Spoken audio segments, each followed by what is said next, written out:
Assalamualaikum dan salam sejahtera. Alhamdulillah, kembali lagi bersama saya Farah Hanani dalam Bicara Jabatan Kerajaan, yang mana hari ini 14 Jun 2023, hari Rabu, kita akan membicarakan topik kenali TDM. Yang bersama saya tetamu istimewa, iaitu yang berbahagia Encik Hamdan bin Ibrahim.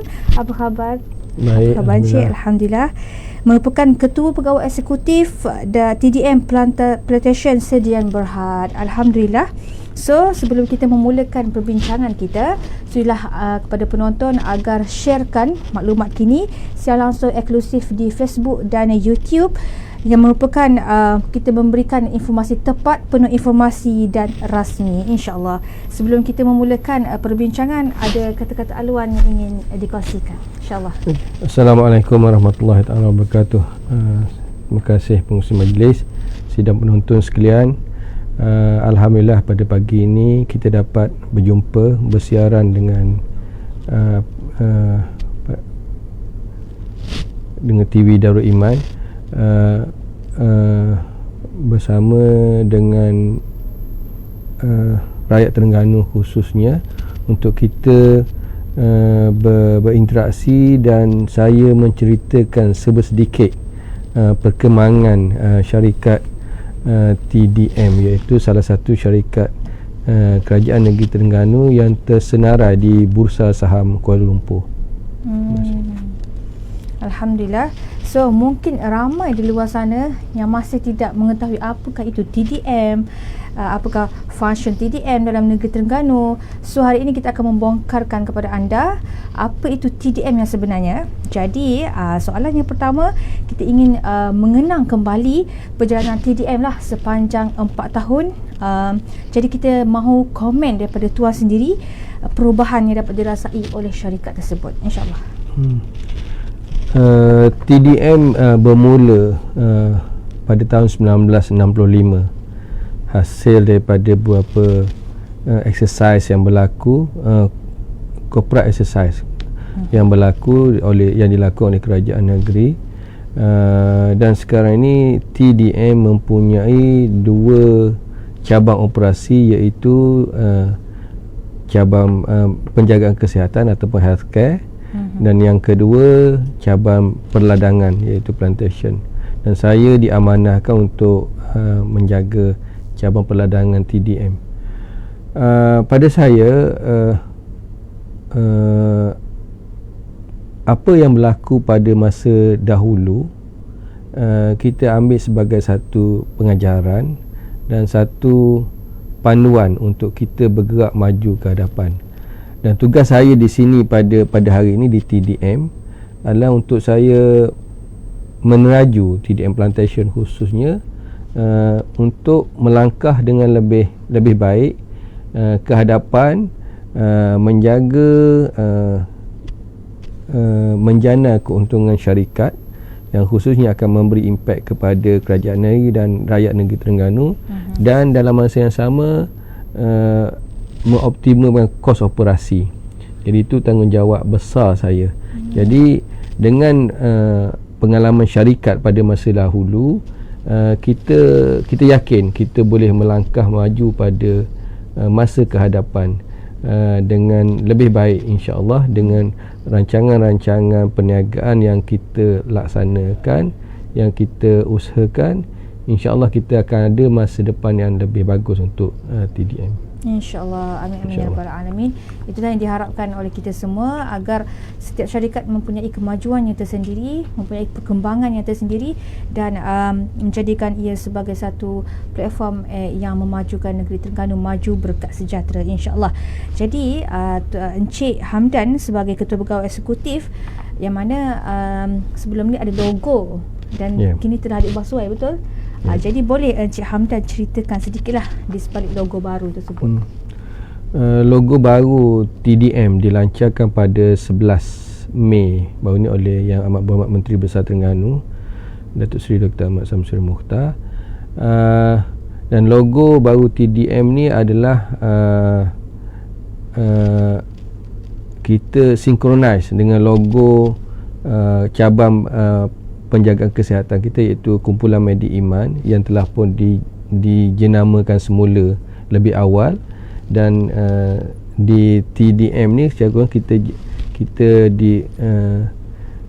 bertukar kepada logo baru dengan mengambil kira juga perpindahan ke bangunan baru yang milik TDM, iaitu Wisma Darul Iman di Jalan Kamarudin, dengan kita mengoptimalkan kos penjanaan semula tersebut.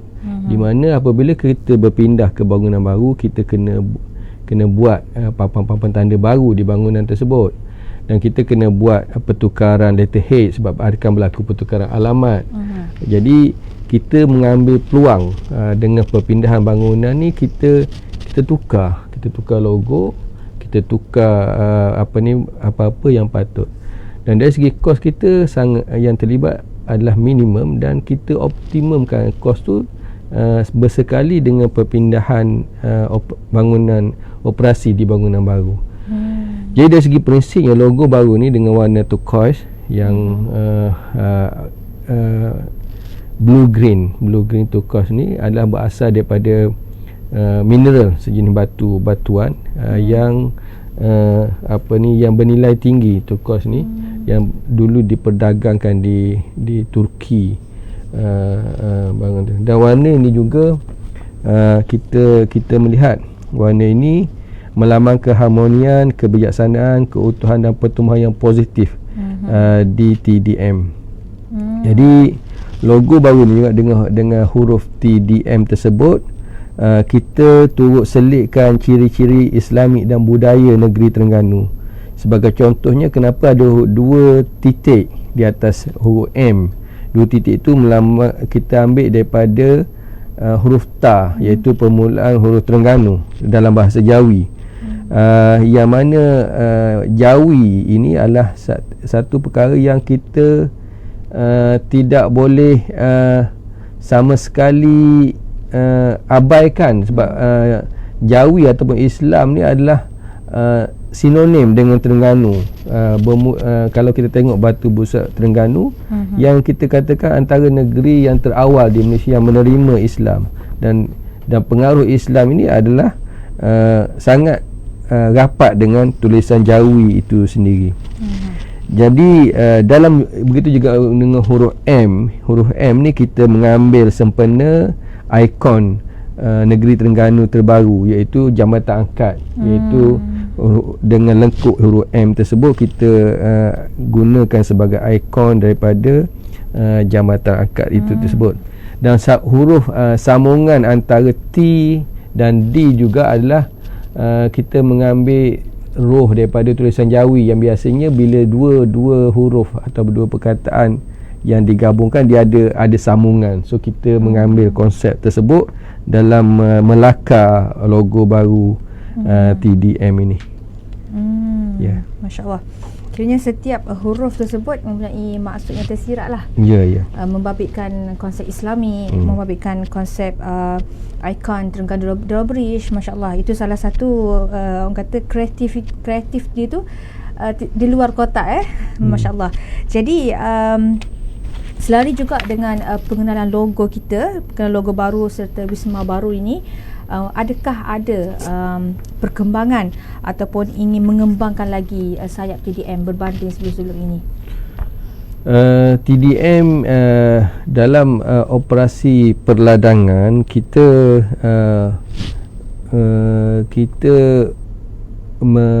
menstabilkan operasi perladangan dengan proses penanaman semula ladang kita pada kadar 5% keluasan ladang setiap tahun, iaitu lebih kurang 2,000 hektar setiap tahun.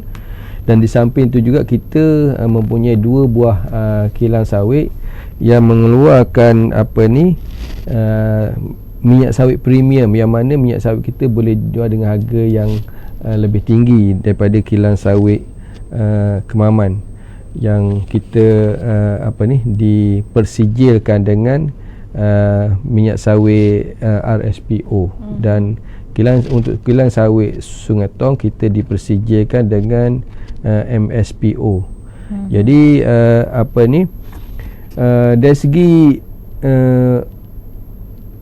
masa depan perniagaan ni, kita menggunakan tools terbaru dalam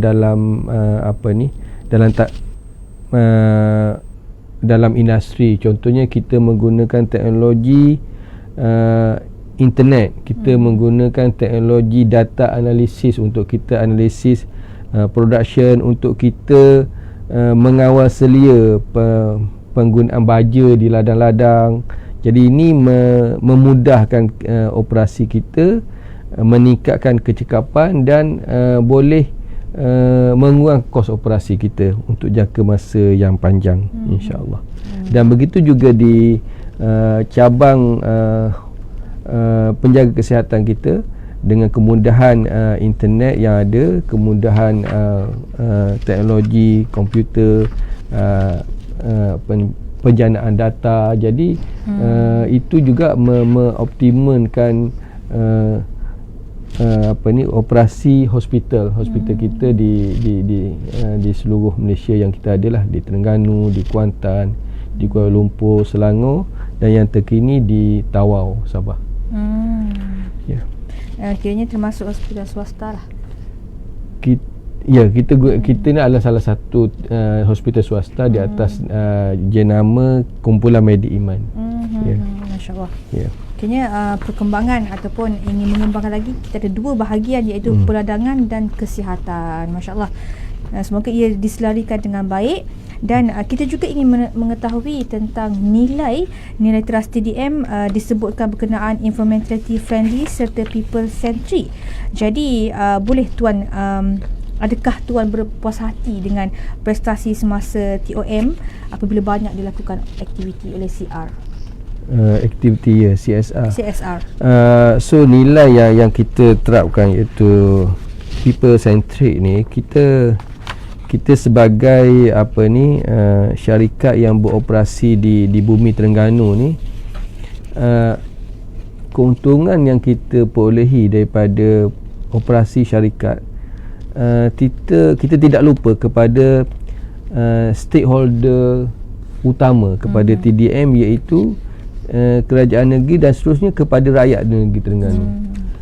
Keuntungan yang diperolehi sebahagiannya kita gunakan untuk aktiviti CSR, melalui pembayaran zakat kepada Majlis Agama Islam dan Adat Istiadat Negeri Terengganu, dan juga sumbangan terus daripada pihak TDM kepada asnaf-asnaf yang terlibat.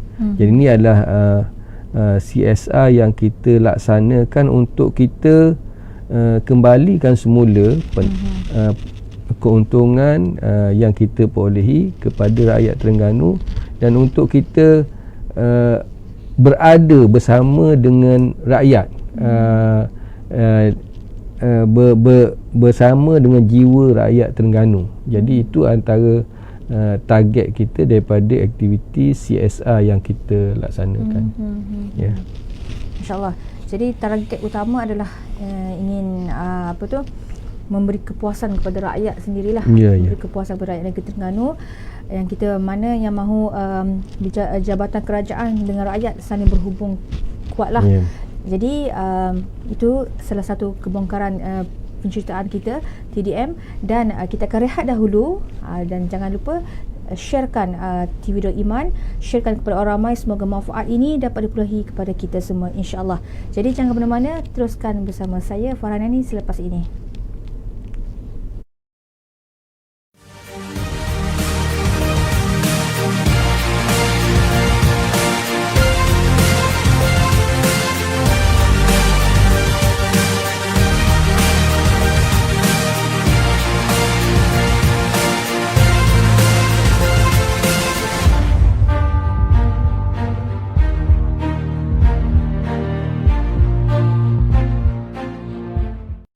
Sepak takraw tidak akan pupus di Terengganu.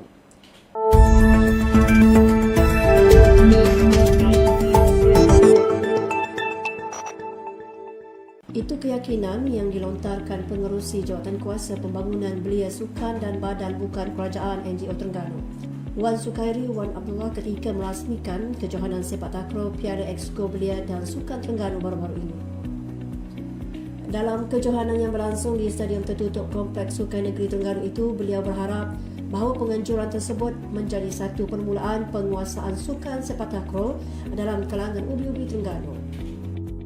Saya sebut pada Yang Berhormat Tengku Zaihan tadi bahawa kalau tengok pada atlet-atlet kita hari ini, anak-anak muda yang berumur 8, 9, 10 tahun, kecil-kecil lagi, saya cukup yakin insya-Allah Terengganu tidak akan keputusan pemain lah ataupun pelapis untuk mewakili negeri dalam kejohanan ataupun dalam sukan sepak takraw itu sendiri. Saya cukup yakin insya-Allah kita akan bakal dapat membariskan tim yang terbaik untuk sepak takraw.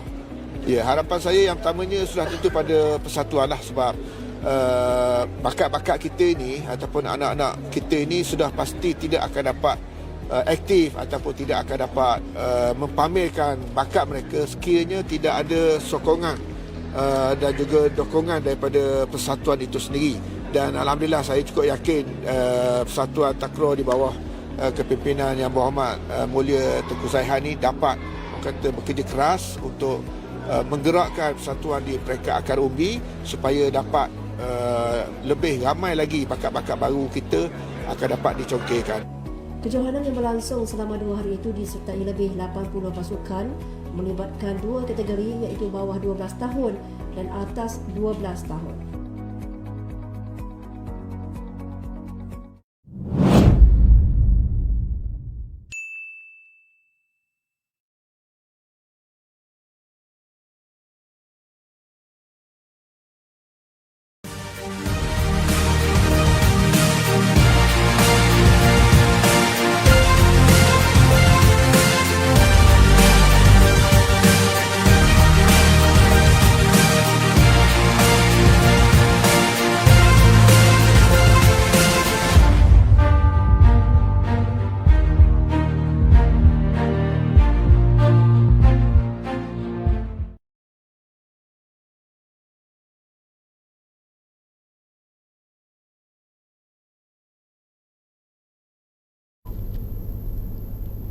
Alhamdulillah bertemu kembali bersama saya Farah dalam segmen Bicara Jabatan Kerajaan dalam mengenali apa itu TDM bersama saya Encik Hamdan.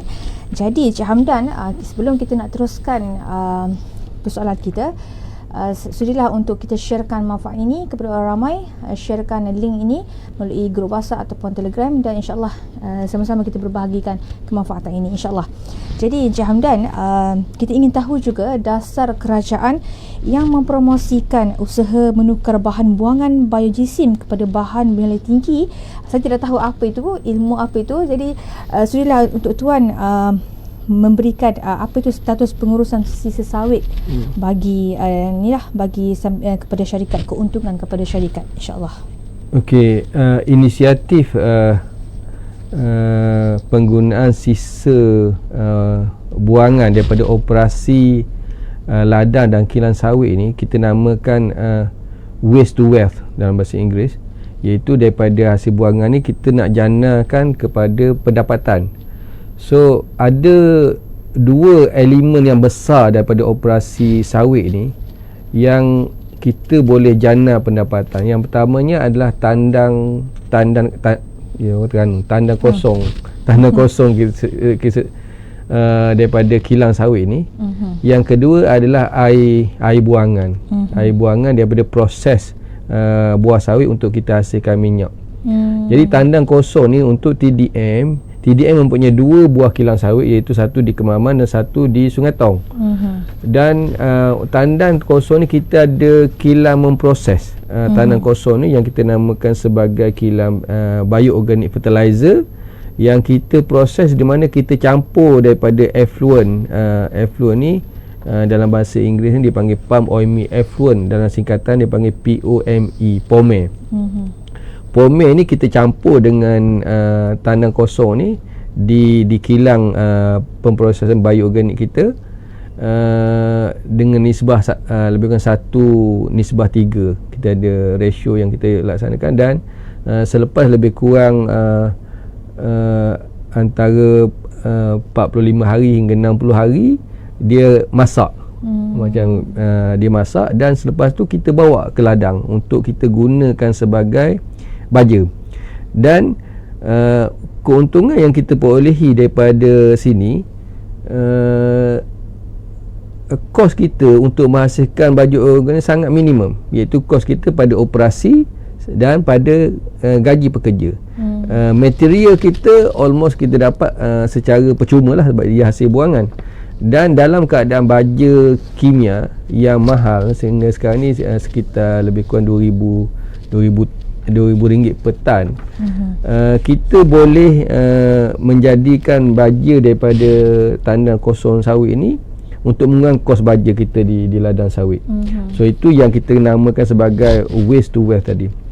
So yang kedua, effluent pomen ni sendiri juga kita salurkan juga, dia boleh 2 in 1, maknanya daripada kilang keluar, kita salurkan kepada operasi biogas. Biogas ni, so di dalam kilang sawit kita ada beberapa kolam pengurusan sisa buangan air ni.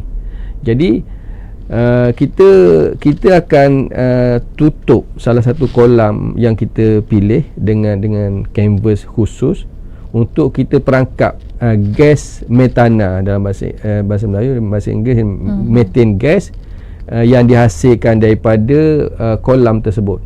Dan methane gas ini kita salurkan kepada gas enjin, dan gas ini akan menjana elektrik yang kita jual kepada TNB.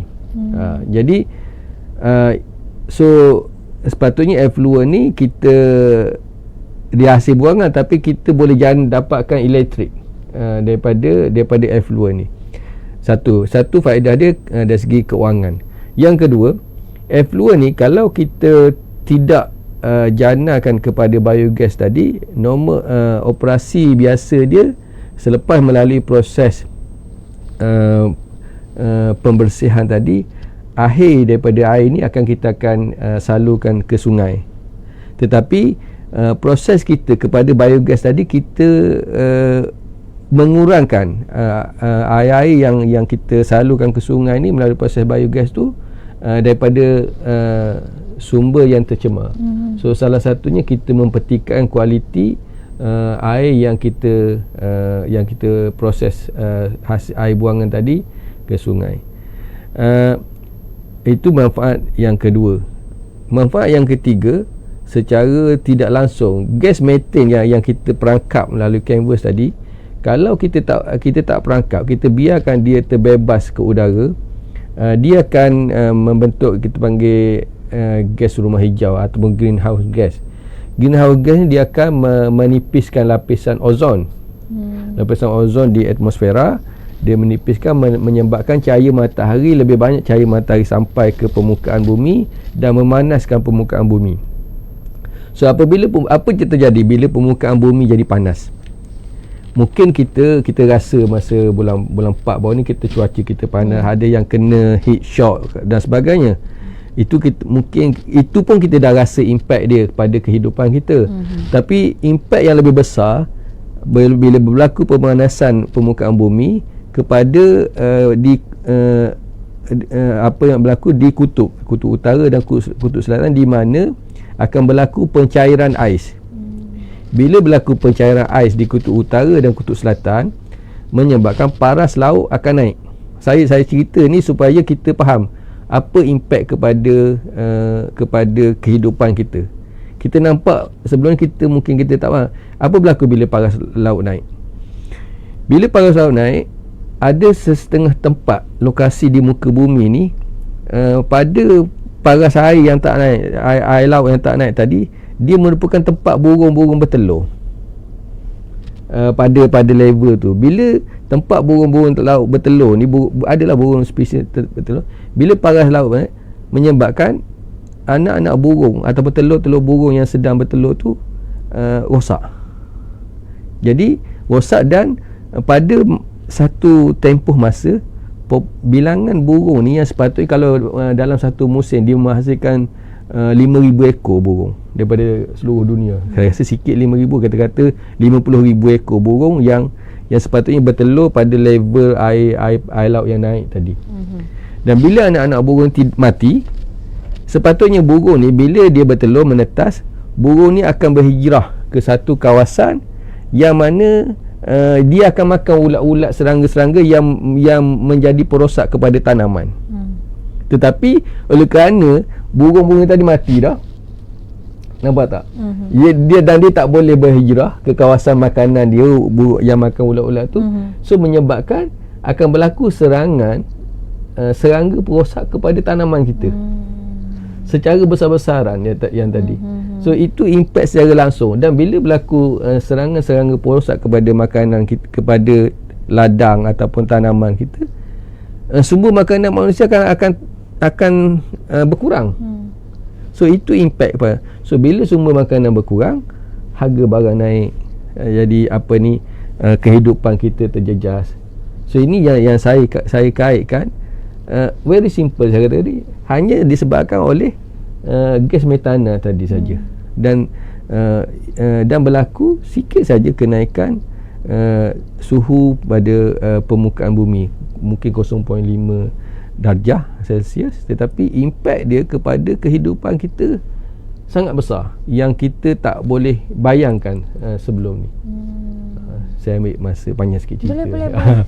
Okey.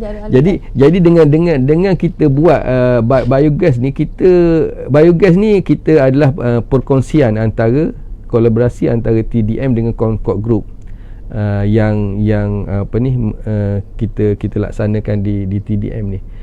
Satu kilang kita menjana 2 megawatt elektrik. So kita ada 2 kilang, kita menjana 4 megawatt dengan kita pelaburan yang terlibat adalah sebanyak 36 juta untuk pelaksanaan biogas tersebut. Lebih kuranglah yang kita laburkan kos pembinaan loji biogas tersebut. Jadi so ada, macam saya kata 3 perkara faedah yang kita dapat. Satu, kita kurangkan pencemaran daripada air buangan kilang sawit. Yang kedua, kita hasilkan elektrik.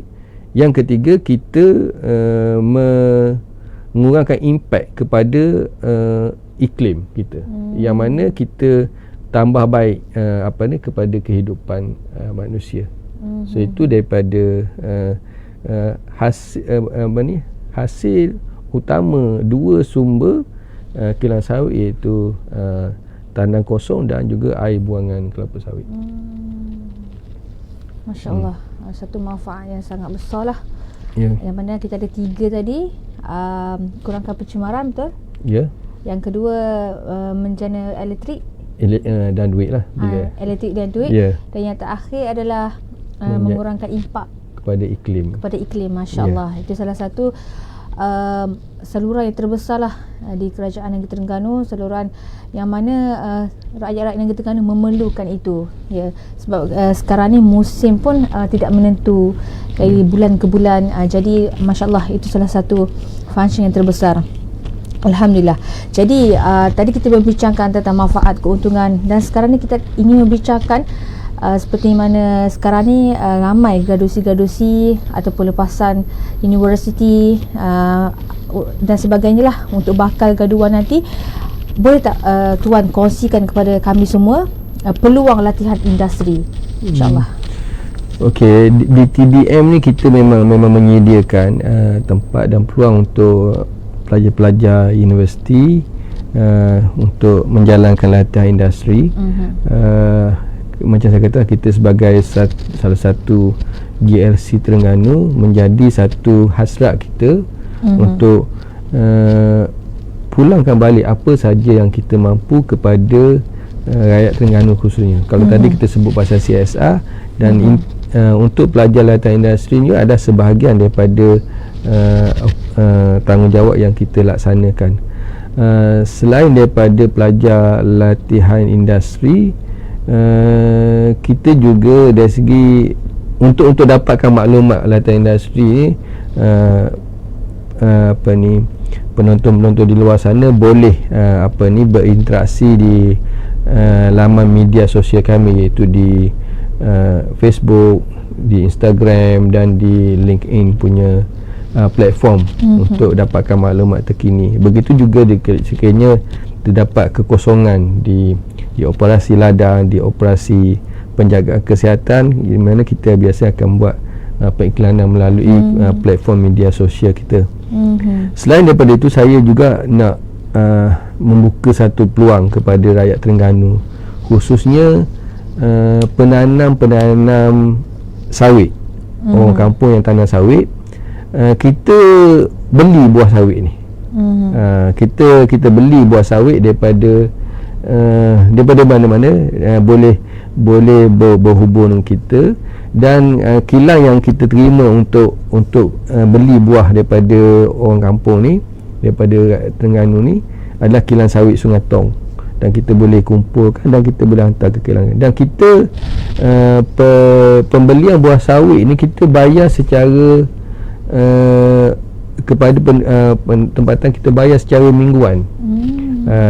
Sebab kita tahu orang kampung ni memerlukan duit sendiri, dan kita cuba pemudahkan urusan pembayaran tersebut. Dan juga harga yang kita tetapkan juga adalah harga yang kompetitif berdasarkan kepada harga perahan, kadar perahan minyak sawit kita di kilang, dan kita pamerkan harga ni pada setiap hari di kilang kita. Penonton-penonton yang berminat boleh dapatkan harga ataupun berhubung dengan pasukan saya untuk dapatkan harga belian yang kita tawarkan kepada buah-buah sawit untuk diproses di kilang kita. Kilang kita, kedua-dua kilang kita di Kemaman dan Sungai Tong ni, kita boleh memproses 50 tan tanah, 50 tan sawit untuk 1 jam kapasiti kita. Jadi kita dari segi keseluruhannya kita mampu memproses 1000 tan buah sawit untuk satu kilang sehari, lebih kurang. Dan kita harapkan win-win, orang kampung hantar ke ladang kita, ke kilang kita, proses ni kita buat penggradan dari segi kualitinya apa semua, dan bahkan sekiranya di peringkat kampung kalau ada JPKK dan sebagainya, mana-mana organisasi yang minta kita beri tunjuk ajar macam mana nak tanam sawit, macam mana nak jaga pokok sawit terbaik, dan macam mana nak lindungi sawit daripada penyakit-penyakit, contohnya kawalan kepada tikus, serangan tikus, kawalan daripada serangan kumbang badak. Jadi kita ada teknik kita di ladang ni yang kita gunakan secara efektif. Penggunaan racun apa yang terbaik, penggunaan baja apa yang terbaik yang kita boleh yang kita pakai.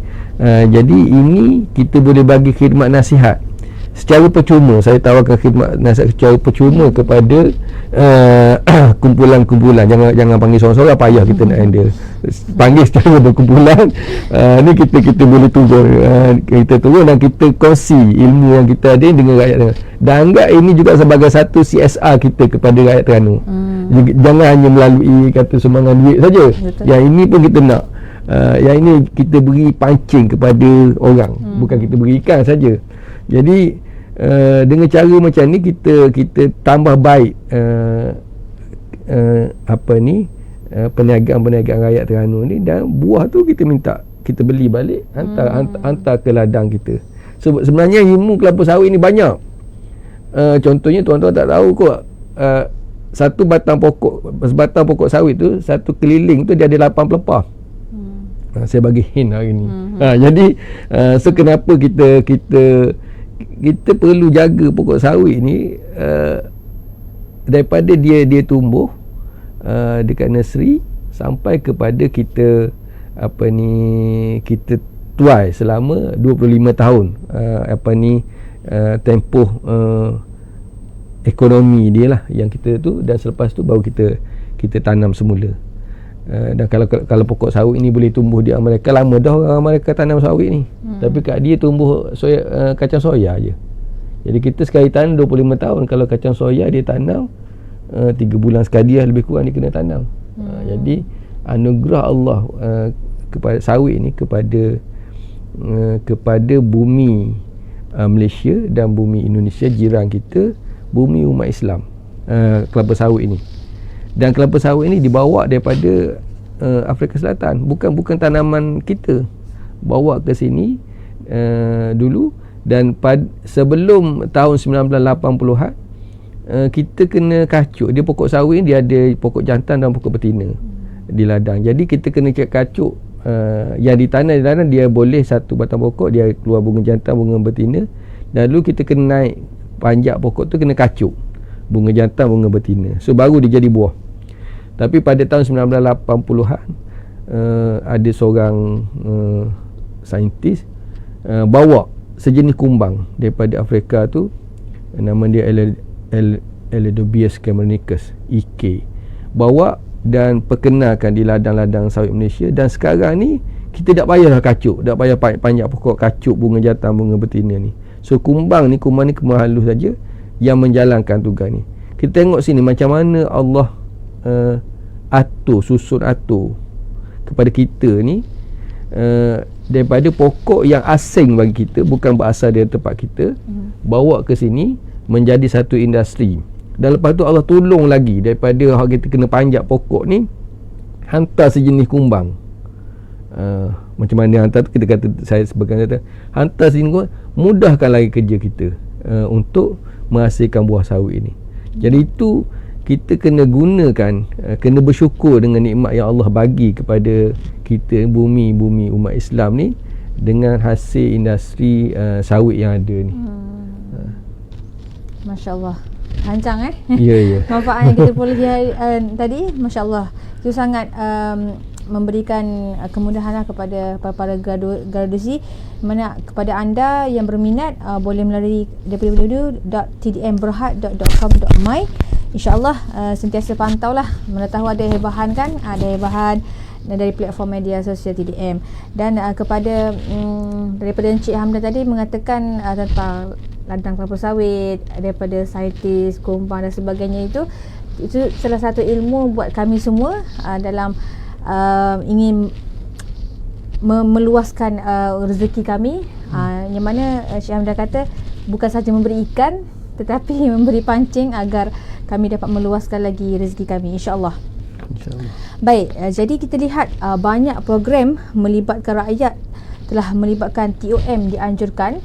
Adakah TDM melihat aktiviti CSR yang Encik ceritakan tadi sebagai pelaburan jangka masa yang panjang, insya-Allah? CSR yang saya sebutkan tadi tidak terhad dari segi sumbangan secara duit lah kepada rakyat. Macam saya kata, saya classify CSR ni apa jua yang kita laksanakan untuk membangunkan ekonomi rakyat, membangunkan pengetahuan. Macam saya kata tadi, kita nak ajar pada rakyat Terengganu ni macam mana nak tanam sawit supaya lebih baik, hasil tinggi, kait buah macam mana yang nak kait, bukan kait buah putih apa semua. Jadi ini menjana pendapatan yang saya kata kita beri pancing. Dan dalam masa yang sama kita juga ada macam contoh nak beli benih sawit, beli benih sawit, kita TDM kita ada nursery kita. Tapi ada secara prinsip ni kita tak adalah jual meniaga benih sawit ini, tapi kita boleh beri advice, beri nasihat kepada pekebun sawit di Terengganu ni, macam mana nak pilih benih-benih terbaik, nak sesuaikan dengan keadaan ladang kita, ladang kita tinggi ke, berbukit ke, ladang kita rata ke. So ada benih-benih khusus yang sesuai dengan keadaan ladang kita. Kita bukan tanam sawit ni, kita tak boleh tanam secara rambang gitu je, orang Terengganu kata. Kita kena ada ilmu tanam tu, baru kita dapat hasilkan. Macam tanam sawit ni, orang kampung tanam seekar lebih kurang 55 pokok hingga 60 pokok. Kalau 10 hektar dia ada 550 pokok. Kami di TDM ada berjuta pokok.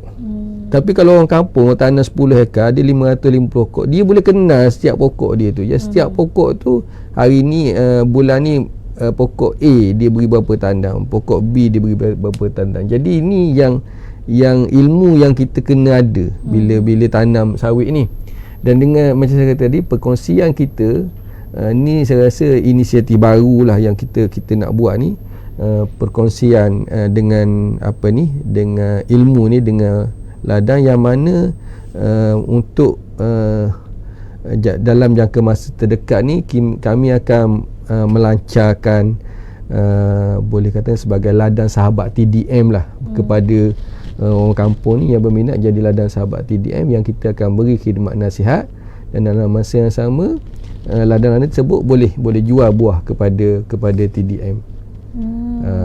Jadi itu antara inisiatif baru lah yang kita cadang kita akan laksanakan untuk ni. InsyaAllah kita doakan semoga inisiatif yang diberitahu oleh Encik Hamdan tadi membolehkan dalam jangka masa yang panjang lah untuk kesenangan rakyat negeri Terengganu, insyaAllah. Baiklah, kita sekarang berada di penghujung rancangan Encik Hamdan. Masya Allah, pejancelik sudah berada di penghujung, yang mana kita bermula daripada pukul 11 tadi, sekarang sudah melangkau ke pukul 12. Jadi soalan terakhir saya mewakili para penonton iaitu loji yang dimiliki oleh TDM baru-baru ini dikatakan mampu menjana 2 megawatt MW setiap jam ke grid tenaga nasional berhad TNB. Jadi macam mana Tuan melihat perkembangan ini, insyaAllah? Okey, macam saya kata tadi, loji biogas kita ni yang saya terangkan tadi, dia hasil daripada gas metan untuk menghasilkan gas tersebut, dan gas ni disalurkan kepada enjin untuk menjana elektrik, yang dalam enjin tu gas tu dibakar lah. So lepas tu menjanakan elektrik. Dalam masa yang sama terdapat teknologi baru lagi yang untuk meningkatkan penggunaan sumber biomass dan juga hasil buangan sawit ni untuk menjana pendapatan yang lebih tinggi. Jadi ini merupakan satu inisiatif baru yang saya sebutkan tadi, dengan kita bekalkan 2 megawatt daripada satu kilang, jadi 2 kilang 4 megawatt lah kepada TNB. Sumbangan kita kepada negara juga, yang kita mana TNB boleh menggunakan sistem yang renewable. Ini kan renewable energy, yang mana hasil buangan tadi kita bukan hanya bergantung kepada sumber yang bukan renewable. Yang ni, jadi ini adalah sumbangan kita kepada negara secara tak langsung dalam penjanaan tenaga menggunakan sumber-sumber boleh diperbaharui ataupun renewable energy. Itulah daripada kita punya loji biogas kita yang baru ni dirasmikan oleh Sultan Terengganu. Masya-Allah. Alhamdulillah. Itulah penceritaan daripada Encik Hamdan kepada kita semua apa itu TDM, yang mana mungkin daripada tidak tahu, kita jadi tahu banyak benda hari ini. Alhamdulillah, terima kasih banyak-banyak kepada Encik Hamdan. Sama-sama. Dan kita mengharapkan agar platform TDM ini terus membawakan kemajuan, membawakan kesenangan insya-Allah kepada rakyat negeri Terengganu. Jadi sebelum kita menutup segmen bicara Jabatan Kerajaan, adakah Tuan kata-kata terakhir lah untuk para penonton, insya-Allah? Okey, untuk akhirnya sekali lagi saya mengucap terima kasih kepada pihak TV Darul Iman kerana menjemput kami daripada TDM untuk bersama bersiaran pada hari ini.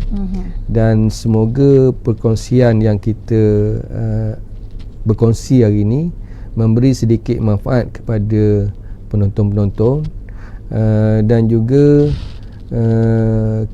saya rasa gembira dapat berkongsi sedikit ilmu ni sebagai satu sumbangan kita kepada masyarakat lah khususnya. Jadi saya mohon maaf kalau ada salah silap daripada tutur bicara saya. Dan sekali lagi saya ucapkan terima kasih kepada TV Darul Iman atas slot yang dilaksanakan pada hari ini. Terima kasih. InsyaAllah, terima kasih. Terima kasih juga diucapkan kepada para penonton yang setia bersama kami, Encik Hamdan dan saya, Farah Hanani, dalam segmen Bicara Jabatan Kerajaan. Dan tidak lupa juga kita ucapkan beribu-ribuan terima kasih kepada Encik Hamdan kerana sudi meluangkan masa bersama kami semua dalam berkongsi ilmu hari ini, insya-Allah. Jadi apa yang baik itu datang daripada Allah SWT